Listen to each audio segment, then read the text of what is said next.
Yang dirahmati Allah Subhanahu wa taala, yang semoga selalu dijaga hatinya oleh Allah Subhanahu wa taala agar selalu thiqah billah, agar selalu percaya dan yakin kepada Allah Subhanahu wa taala.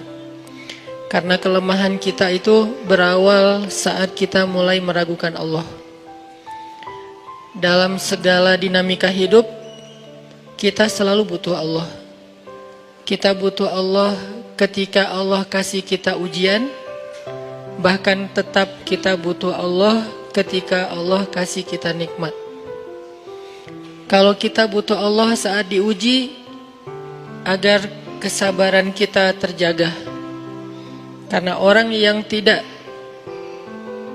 ditemani atau dibersamai oleh Allah Subhanahu wa taala ketika dia sedang diuji, maka dia akan mudah untuk berkeluh kesah, bahkan berputus asa.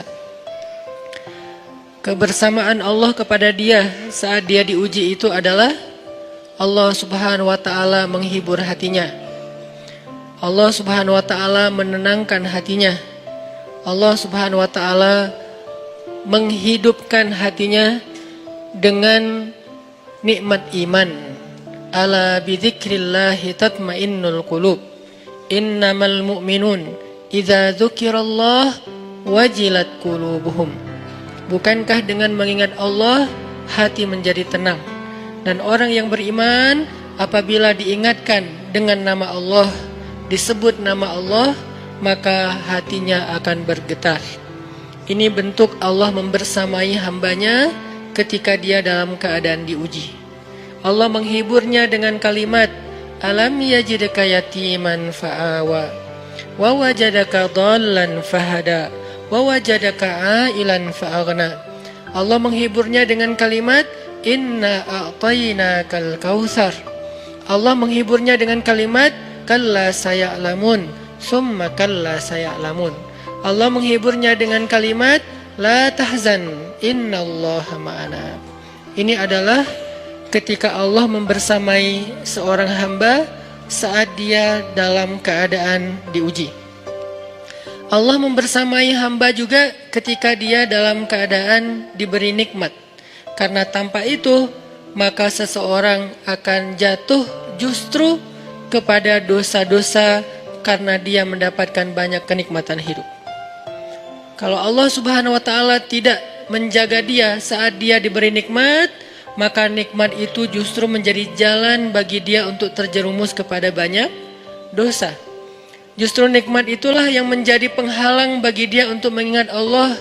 Karena dia sibuk menikmati hidupnya, akhirnya dia terhalang dari mengingat Allah tepat waktu. Sibuk menikmati hidupnya, terhalang dari Allah untuk bangun tengah malam. Karena dia tidurnya larut. Kenapa tidur larut? Karena terlalu banyak yang harus dia nikmati sebelum tidur. Dia bisa makan-makan, dia bisa jalan-jalan, dia bisa ngopi, dia bisa ketemu teman, dia bisa belanja. Bahkan dia nunggu midnight sale untuk bisa menghabiskan nikmat yang Allah kasih kepada dia. Sehingga akhirnya tidurnya terlalu larut, lalu dia tidak bisa bangun untuk menghadap Allah, curhat kepada Allah. Hal yang selama ini dia lakukan justru ketika dia diuji oleh Allah. Ketika diuji oleh Allah, mudah bagi dia bangkit tengah malam, curhat, sujud panjang, menangis dalam doa. Ketika Allah kasih nikmat, curhatnya hilang, malamnya lelap, sampai bahkan subuhnya juga kelewat. Ini kalau Allah nggak membersamai seorang hamba ketika dia diberi nikmat. Sehingga orang yang seperti ini, kalau dalam keadaan seperti ini terus-menerus dalam jangka waktu yang lama, nanti dia akan terjebak di dalam istidraj.